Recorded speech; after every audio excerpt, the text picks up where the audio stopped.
Si Sushi ay isang napaka-ordinaryong karakter sa simula ng kanyang pagpapakilala sa Hunter x Hunter, isang baguhan na non-user na tinutulungan ni Wing sa Heaven's Arena.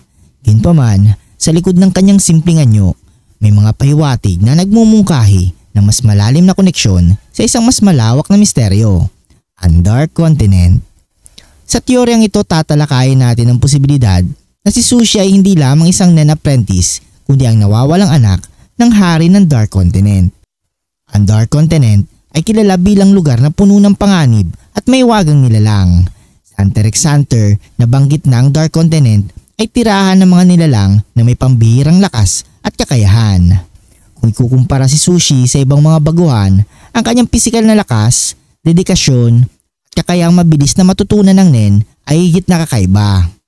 Ang mga prinsipal ng hari ng Dark Continent tulad ng makapangyarihang Nen Beast o advanced genetics ay maaaring maipasa sa kanyang mga supling.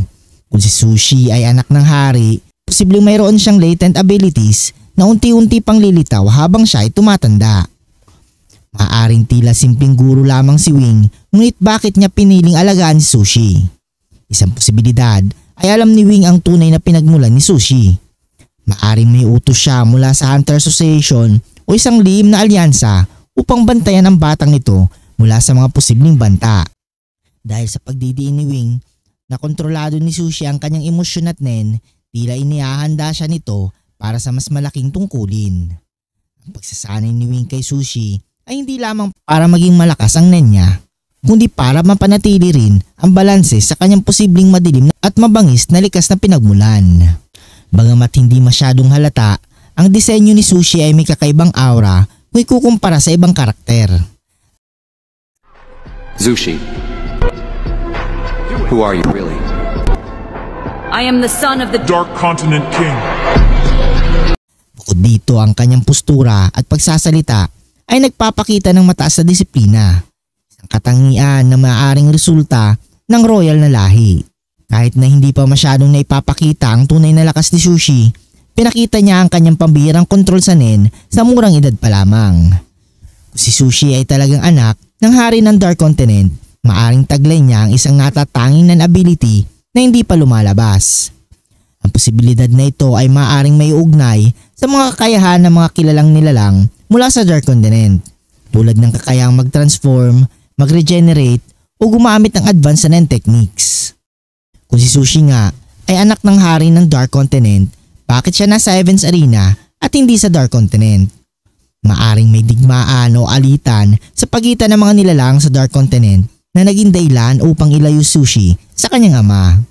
Isang posibilidad din ay itinago siya upang protektahan mula sa mga nais agawin ang kanyang posisyon bilang tagapagmana ng trono. Maaring ang Hunter Association o iba pang grupo tulad ng mga Zoldyck ay may kinalaman sa pagtago sa kanya. Kanyang presensya sa Heaven's Arena ay maaaring isang paraan upang siya ay manirahan sa isang ligtas ngunit mapaghamong kapaligiran.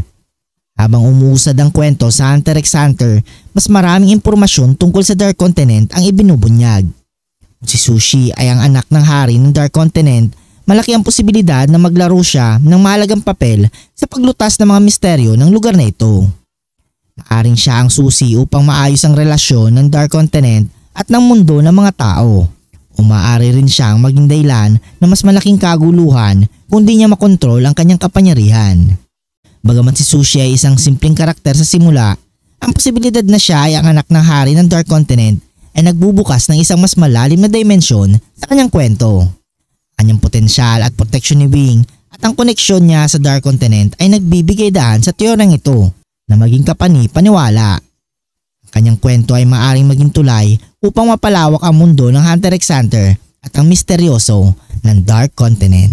Kung nagustuhan mong video ito, huwag niyong kalimutan mag-like at subscribe and hit notification bell button para updated kayo palagi sa ating video. Maraming salamat.